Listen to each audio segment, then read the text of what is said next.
Good morning students. आज के video lecture में हम पैराबोला टॉपिक के टेंजेंट के प्रॉब्लम डिस्कस करेंगे।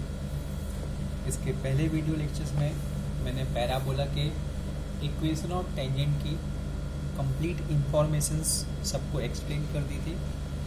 उस वीडियो को देखने के बाद जिसमें मैंने पैराबोला के इक्वेशन ऑफ टेंजेंट के बारे में डिटेल इन्फॉर्मेशन दी थी, अब मैं उसके ऊपर कुछ problem set of problem discuss कर रहा हूँ आज की वीडियो में। चलिए प्रॉब्लम से स्टार्ट करते हैं। पहला क्वेश्चन डिस्कस कर रहे हैं, the equation of tangent to the parabola y square equal to 4x at the point 3,2 is. आपको टेंजेंट का इक्वेशन फाइंड करना है at the point 3,2। Generally student जब पॉइंट के पहले ये वर्ड प्रेजेंट होता है एट द पॉइंट, तो वो पॉइंट पैराबोला पे प्रेजेंट होता है। तो मतलब इसको एक रफ डायग्राम बना के थोड़ा सॉल्व करेंगे। पहला एक अंडरस्टैंडिंग जो डेटा दिया गया है उस डेटा में ये पैराबोला मैंने ड्रॉ कर दिया, क्योंकि फर्स्ट टाइप का पैराबोला है y square equal to 4ax, और ये 3,2 पॉइंट ऑन द पैराबोला है। ये पॉइंट हो गया on the parabola first quadrant में। इस पॉइंट पे ये टेंजेंट ड्रॉ की गई है। आपको इस टेंजेंट का इक्वेशन फाइंड करना है। फॉर्मूला मैं एक्सप्लेन कर चुका हूँ इसके पहले। इस सम में सबसे इम्पोर्टेंट क्या है उसको समझते हैं। ये जो पॉइंट है ये आपको पता है, ये 3,2 है। 3,2 जो प्रॉब्लम में दिया गया है। सबसे पहले पैराबोला में जो स्मॉल ए है उसकी वैल्यू हमको पता नहीं है, पहले ये फाइंड करें। देखो कैसे फाइंड करेंगे। ए since point 3,2 lies on parabola. याद रखिए स्टूडेंट्स, कोई भी पॉइंट अगर पैराबोला पे लाइज कर रहा है या इलिप्स पे लाइज कर रहा है या किसी टेंजेंट पे लाइज कर रहा है या किसी हाइपरबोला पे लाइज कर रहा है, किसी भी इक्वेशन पे लाइज कर रहा है, उस पॉइंट का एक ही कंसेप्ट होता है कि वो पॉइंट उस कर्व के इक्वेशन को सेटिस्फाई करेगा। टेंजेंट का इक्वेशन तो पता नहीं है, लेकिन पैराबोला का इक्वेशन पता है। तो इस पैराबोला के इक्वेशन को ये पॉइंट सेटिस्फाई करेगा। बेनिफिट क्या होगा, आपको एक की वैल्यू मिल जाएगी। तो देखिए y square equals to 4ax है। इसमें पॉइंट में देखिए y की वैल्यू 2 है, तो यहाँ पे 2 रख देंगे। 2 का स्क्वायर 4ax की वैल्यू देख पा रहे हैं आप लोग कितनी है, 3 है। अब इसको सिंप्लीफाई करेंगे तो आपको 1 की वैल्यू मिल जाएगी। तो देखिए इसको सॉल्व करते हैं। तो 2 का स्क्वायर आपका 4 आ गया, ये 12a हो गया। इसको सॉल्व करते हैं तो आगे इसका जो अगला स्टेप आएगा वहाँ से a की वैल्यू आपको मिल जाएगी। a is equal to 4/12। आपके पास जो a है उसकी वैल्यू सिंप्लीफाई करके देखेंगे तो 1/3 आता है। अब मैंने बोला था जब पॉइंट ऑन द पैराबोला होता है तो उसके लिए दो मेथड है, फॉर्मूला मेथड और डेरिवेटिव मेथड। तो मैं फॉर्मूला मेथड से सॉल्व कर रहा हूँ। तो therefore equation of tangent eight point x1 y1 is. Parabola first type का है, आप वीडियो में देखेंगे प्रीवियस, तो उसमें टेंजेंट का इक्वेशन आपको पता होगा, वही मैं लिखने जा रहा हूँ। y1 equals to 2a bracket में x प्लस x। फॉर्मूला याद होने के बाद आपको फॉर्मूले की रिक्वायरमेंट पता चल गई। आपको a की वैल्यू चाहिए जो हमने कैलकुलेट कर लिया, x1 y1 की वैल्यू जो प्रॉब्लम में दिया गया, इसमें कर देंगे सब्स्टिट्यूट, तो इक्वेशन ऑफ टेंजेंट आ जाएगा। तो देखिए अगले पेज पे करते हैं value. So y into y1 equals to 2a bracket में x प्लस x। अभी आप सब देख पा रहे हैं y इंटू y1। तो पॉइंट आपका क्या था 3,2 मतलब y1 हो गया 2, यहाँ पे 2a, a की वैल्यू कितनी आएगी 1/3। ये x1 की वैल्यू कितनी है, x1 की वैल्यू है आपकी 3, यहाँ पे 3 है। अब इसको सॉल्व करते हैं। तो 2y इक्वल्स टू 2/3 ब्रैकेट में x प्लस 3 आ गया। इसको सॉल्व कर लीजिए तो आपका आंसर आ जाएगा y is equal to 1/3 x plus ये 2 कट गए, तो 3y is equal to x plus 3. This can be written as x minus 3y plus 3 equals to 0. This is the equation of tangent by formula method. एक बार पूरा solution मैं आपको दिखा दे रहा हूँ. ये देखिए पूरा सोल्यूशन है इस पेज का, फर्स्ट पेज का solution.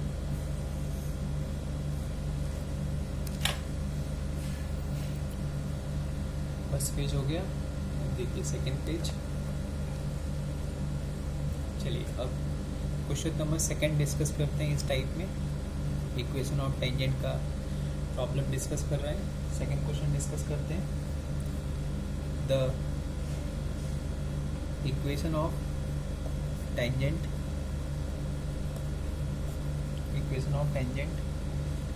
To the parabola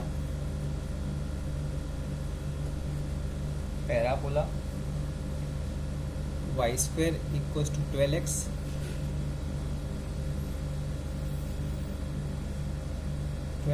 at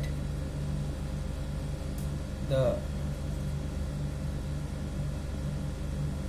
upper end of its latest rectum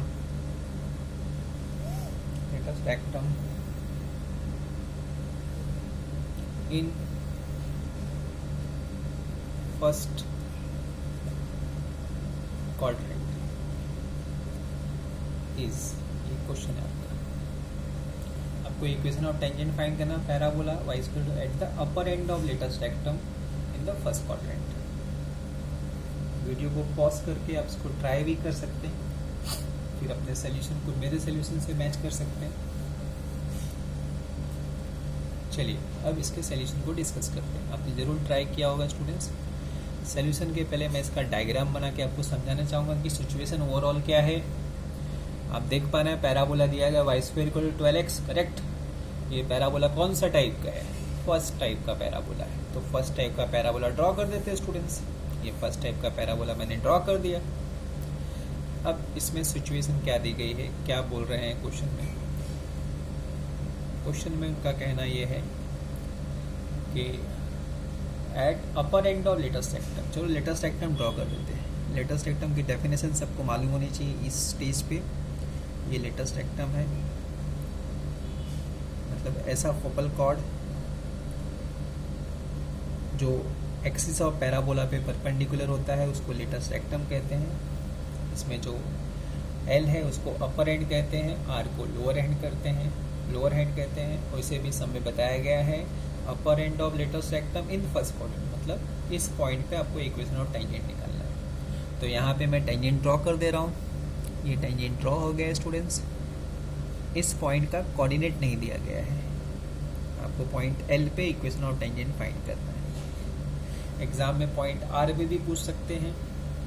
तो इसके लिए अगर आपको बेसिक जो मेरे कोनिक्स के वीडियोस हैं उसमें अगर आप देखेंगे तो मैंने आपको and points of latus rectum के फॉर्मूले एक्सप्लेन किए हुए हैं. इसका जो फॉर्मूला होता है and points of latus rectum को मैं यहाँ पे लिख रहा हूँ. ये होता है a,2 और फर्स्ट क्वाड्रेंट, और इसके लिए होता है a,-2. याद करना बहुत ही सिंपल है. जनरल लैंग्वेज में बोलते हैं ना a तो ये ऐसा करके याद कर लीजिए a,2.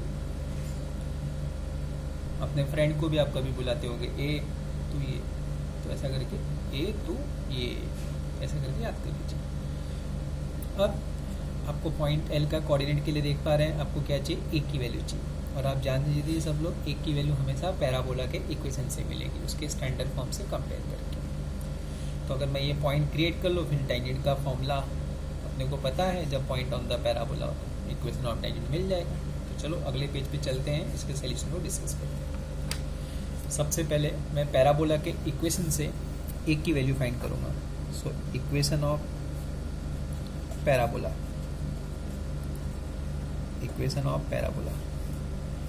y square equals to 12x. इसको इसके टाइप से कंपेयर करो. कौन सा टाइप है इसका, y square equals to 4ax. तो x का कोएफिशिएंट 4 है, इसमें x का कोएफिशिएंट 12, दोनों इक्वल है. तो एक की वैल्यू 3 आ गई। अब डायग्राम के हिसाब से हमको चाहिए एट द पॉइंट का कोऑर्डिनेट। एट द पॉइंट को हमने इसमें एल बोला गया, उसका फॉर्मूला आपको याद रखना है a, 2a। अब a की वैल्यू रख दीजिए 3, 3 to 6, ये पॉइंट आ गया आपका। अब फॉर्मूला मेथड से equation of tangent, equation of tangent eight point L is, formula याद होना चाहिए फर्स्ट टाइप के पैराबोला के लिए। क्या फॉर्मूला है? y1 equals to 2a bracket में x प्लस x1। अब वैल्यू रख देते हैं, तो y इंटू वाई, पॉइंट देखिए आपका कितना है 3,6, तो ये x1 है, ये y1, ये 6।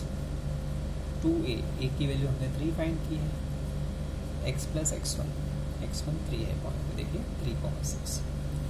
अब देखिए तो ये 6y हो गया, ये 6 हो गया, ये x प्लस 3 हो गया। अब उसके बाद 6 कट हो जा रहा है, तो y इज इक्वल टू क्या आ रहा है आपका x प्लस 3।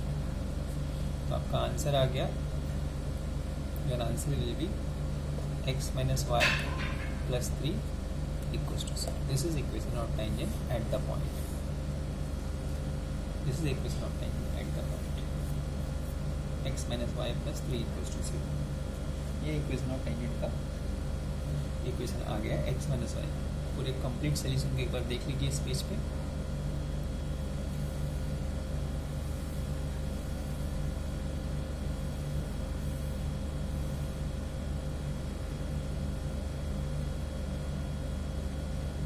मैंने आपको बोला था कि प्रॉब्लम में मैं आपको बताऊंगा कि ये जो इक्वेशन ऑफ टेंजेंट निकालते हैं जब पॉइंट ऑन द पैराबोला होता है, डेरिवेटिव मेथड, तो उसका डेरिवेटिव मेथड भी इसमें मैं डिस्कस करने जा रहा हूँ। देखिए क्या है derivative method. I hope derivative सबका कंप्लीट हो चुका होगा, तो अंडरस्टैंडिंग बहुत इजी होगी। सो इस सेम सम का हम मेथड नंबर 2 डिस्कस करने जा रहे हैं।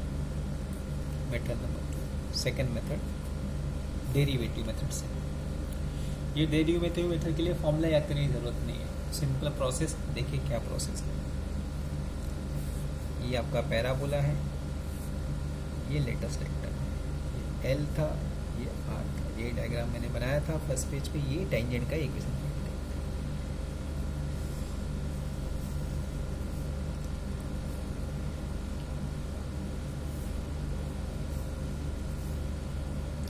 ये पॉइंट आपका था a, 2a। इसको हमने सॉल्व किया था, a की वैल्यू कितनी थी 3 से, तो ये पॉइंट आ गया था 3,6।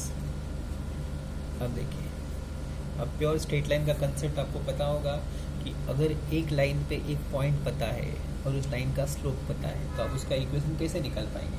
आई रिपीट, लाइन का क्या पता है आपको? एक पॉइंट और उसका स्लोप पता है, तो आप उसका इक्वेशन कैसे फाइंड कर पाएंगे? जरूर आपके दिमाग में आ रहा होगा slope point form. Yes student, slope point form से इसका इक्वेशन निकाल सकते हैं। बट ये जो टेंजेंट है, इसका हम स्लोप कैसे फाइंड करेंगे? तो इसका स्लोप हम डेरिवेटिव मेथड से फाइंड कर सकते हैं। कैसे फाइंड कर सकते हैं वो देखिए।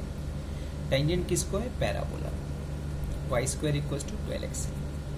तो अगर इसका स्लोप निकालना है डेरिवेटिव मेथड से, तो कैसे निकालेंगे? डेरिवेटिव का ज्योमेट्रिकल अप्रोच यही होता है कि ज्योमेट्री में किसी भी टेंजेंट का स्लोप डेरिवेटिव से निकाला जा सकता है। तो देखो कैसे निकालते हैं। सबसे पहले कर्व का इक्वेशन लिखेंगे, इसको डिफरेंशिएट कर देंगे। तो differentiate with respect to x on both the side. तो आपको क्या मिलेगा? y² का डेरिवेटिव आपको पता ही होगा, मैं लिख रहा हूँ डायरेक्ट 2y dy/dx। x का डेरिवेटिव 1 होता है, तो आपका dy/dx क्या आ गया? 12/2y। सिंप्लीफाई कर देंगे इसको, तो ये हो गया आपका 6/y। ये dy/dx आ गया। अब ये स्लोप और टेंजेंट कैसे बनेगा वो देखिए। स्लोप ऑफ टेंजेंट के लिए dy/dx का जो आंसर आया है 6/y, उसकी वैल्यू निकालेंगे जिस पॉइंट पे टेंजेंट है, मतलब a, 2a पे, मतलब 3,6। इसकी वैल्यू क्या है 3,6 पे? वही उसका स्लोप है। 3,6 पे उसका जो स्लोप, 3,6 पे इसकी जो वैल्यू है डेरिवेटिव के आंसर की। चलो वैल्यू निकालते हैं। वैल्यू निकालना बहुत सिंपल है, 6/y की वैल्यू कितनी है, क्योंकि यहाँ पे y है तो y की वैल्यू कितनी, 6, तो स्लोप आपका 1 आ गया। इसमें x नहीं है तो x को नहीं रख पाएंगे, तो जो वेरिएबल रहेगा उसकी वैल्यू कर देंगे सब्स्टिट्यूट, जो आंसर आएगा उसी को स्लोप ऑफ टेंजेंट कहते हैं। तो ये डेरिवेटिव मेथड हो गया स्टूडेंट्स। स्लोप ऑफ टेंजेंट हमारे पास आ गया। अब स्लोप ऑफ टेंजेंट आने के बाद इक्वेशन आराम से निकाला जा सकता है by using slope point form. तो मैं लिखूंगा therefore equation of tangent by using slope point form. Equation of tangent, what is slope point form, y minus y1 equals to m into x minus x। अब y minus y1 मतलब वही point है 3,6, 3,6 point है, देखिए यहाँ पे 3,6, तो y1 6 हो गया, स्लोप 1 है, x minus x1 इज 3। इसको सॉल्व करेंगे तो देखिए क्या आ जाएगा, y को वहाँ ले जाइए उस साइड में, तो ऐसा होगा x minus y, -6 वहाँ गए तो प्लस हो गया, तो -3 + 6 + 3 हो गया। ये आपका इक्वेशन ऑफ टेंजेंट आ गया बाय डेरिवेटिव मेथड। ये डेरिवेटिव पढ़ने का एक एप्लीकेशन हो गया, इसको डेरिवेटिव का एप्लीकेशन कहा जाता है, डेरिवेटिव का यूज पता चल गया। देखिए बहुत ही सिंपल है, डिफ्रेंशिएट करके कर लेना है।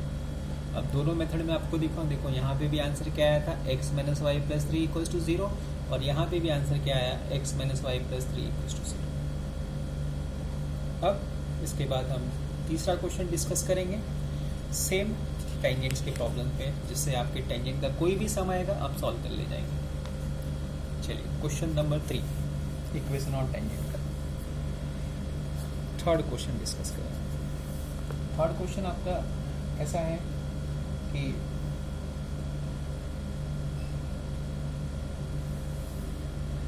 Find equation of tangent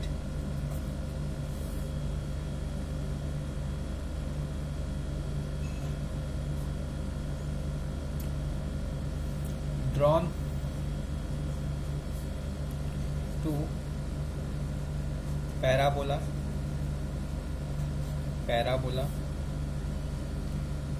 y square equals to -12x from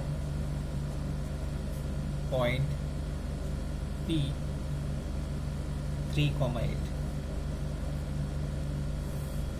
ये आपका क्वेश्चन है। जैसे कि मैंने डिटेल एक्सप्लेनेशन दिया था, तो इसमें मैंने अब पैराबोला सेकंड टाइप का ले लिया है, और टेंजेंट कौन से पॉइंट से ड्रॉ किए गए, फ्रॉम द पॉइंट P 3,8। मैंने बोला पॉइंट दिया तो कभी भी पता लगे पॉइंट है कहाँ पे, what is the position of point. तो यहाँ पे रख के देख लेते हैं, y की वैल्यू 8 है, 8 का स्क्वायर 64, x की वैल्यू 3 -36, दोनों इक्वल नहीं है, मतलब पॉइंट पैराबोला के ऊपर प्रेजेंट नहीं है। तो पॉइंट किधर है, अब दो ही चांस है, या तो पॉइंट पैराबोला के बाहर होगा या तो पॉइंट पैराबोला के अंदर होगा। जब पॉइंट पैराबोला के अंदर होगा तो फिर टेंजेंट ही पॉसिबल नहीं है, जब टेंजेंट ही पॉसिबल नहीं तो इक्वेशन ऑफ टेंजेंट कैसे पूछेंगे, इसलिए but obvious point outside the parabola है, उसको भी चेक कर लेते हैं। पोजीशन ऑफ पॉइंट के लिए क्या करेंगे, पैराबोला का जो इक्वेशन है y square equal to -12x, उसको ये बाजू ले लेंगे, y square plus 12x equals to 0। अब यहाँ पे इस पॉइंट को रख के चेक करते हैं क्या वैल्यूज आती है। चलिए रखते हैं वैल्यूज। तो y की वैल्यू 8 है, 64, x की वैल्यू 3 है, 36। तो ये ओवरऑल क्या आ गया, ओवरऑल पॉजिटिव क्वांटिटी, मतलब इट इज ग्रेटर देन 0। तो जब पॉजिटिव क्वांटिटी आएगी किसी भी पॉइंट को रखने के बाद, ये हम कब रखते हैं, जब एक साइड को इक्वल टू 0 कर लेते हैं, मतलब इसको ये साइड लाइए फिर 0। अगर वो पॉजिटिव क्वांटिटी आ रही है तो आप बोल सकते हैं point P 3,8 lies out side the parabola. ये कंफर्म करना बहुत ज़रूरी है, नहीं तो बहुत सारे बच्चे क्या करते हैं, पॉइंट देखा, हाँ सर y1 वो वाला फॉर्मूला अपने जो गलत हो जाता है। वो कब आता है? जब पॉइंट ऑन द पैराबोला होता है। इसलिए पहले ये समझना जरूरी है कि पॉइंट ऑन द पैराबोला की आउटसाइड। तो अभी ग्रेटर देन 0 आएगा तो याद रखिए हमेशा पॉइंट आउटसाइड आएगा। अभी इन साइड को बताने की जरूरत नहीं हो तो समझ गए होंगे आप। देखो इक्वल टू 0 है तो on the parabola, greater than 0 आ रहा है तो outside the parabola, less than 0 आ रहा है तो इनसाइड द पैराबोला। तो ये greater than 0 point lies outside the parabola. चलिए अब इस टाइप के प्रॉब्लम को कैसे सॉल्व करते हैं। सबसे पहले हम ए फाइंड कर लेंगे, y² माइनस 12x। कौन सा टाइप का पैराबोला है ये? सेकेंड टाइप का। तो सेकेंड टाइप से कंपेयर करेंगे, minus 4ax। What is coefficient of x? Minus 4a। तो minus 4a equals to minus 12। So अभी देखिए 4a इक्वल्स टू 12 आ गया, तो a की वैल्यू कितनी आ गई? 3 आ गई। अब इस टाइप के प्रॉब्लम में कभी भी पॉइंट पैराबोला के आउटसाइड दिया गया है तो हमेशा टेंजेंट का स्लोप फॉर्म यूज करेंगे हम लोग। टेंजेंट का स्लोप फॉर्म यूज करेंगे, ये मेमोरी वर्क है, याद रखना है आपको। Equation of tangent in slope form. Tangent का स्लोप फॉर्म अगर आप देखेंगे पूरा तो उसमें लिखाया गया है, ये होता है y is equal to mx plus a upon m था आपका फर्स्ट टाइप के लिए। सेकंड टाइप है तो माइनस a अपॉन m। अब इस फॉर्मूले में कितने मेंबर आपको दिख रहा है? मुझे x दिख रहा है, y दिख रहा है, m दिख रहा है, a दिख रहा है, ओवरऑल 4 मेंबर है। तो आपको a की वैल्यू तो पता है, और टेंजेंट कौन से पॉइंट से ड्रॉ किया गया, इसका डायग्राम बना लेते हैं। तो डायग्राम कुछ इस तरह बनेगा। ये देखिए ये पैराबोला है, तो पॉइंट कहीं यहाँ पे है, तो इससे कितने टेंजेंट ड्रॉ कर सकते हैं? एक टेंजेंट ये ड्रॉ कर सकते हैं, दूसरा टेंजेंट ये। ये अपने स्कूल लेवल में भी पढ़ा रहेगा, किसी भी एक्सटर्नल पॉइंट से किसी भी कर्व को 2 से ज़्यादा टेंजेंट ड्रॉ नहीं कर सकते। तो इसका मतलब ये जो पॉइंट है आपका 3,8 it is lies on tangent. और मैंने आपको बताया जब पॉइंट लाइज करेगा तो उसका काम क्या है? P 3,8 लाइज मतलब इट विल सेटिस्फाई। चलो ये इसको सेटिस्फाई करेगा। तो y की वैल्यू कितनी है? 8 mx, x की वैल्यू 3 तो 3m माइनस a की वैल्यू 3 है अपॉन m। अब इसको सॉल्व कर देंगे तो क्वाड्रेटिक इन m आ जाएगा, मल्टीप्लाई बाय m कर दीजिए। 8m 3m square minus 3 3m square minus 8m minus 3 equals to 0। और 9 का फैक्टर 8 आना चाहिए। ये सब तो अभी बेसिक 5वीं 6वीं की मैथमेटिक्स आ गई। 9m plus m minus 3 equals to 0। देखिए 3m कॉमन ले लेंगे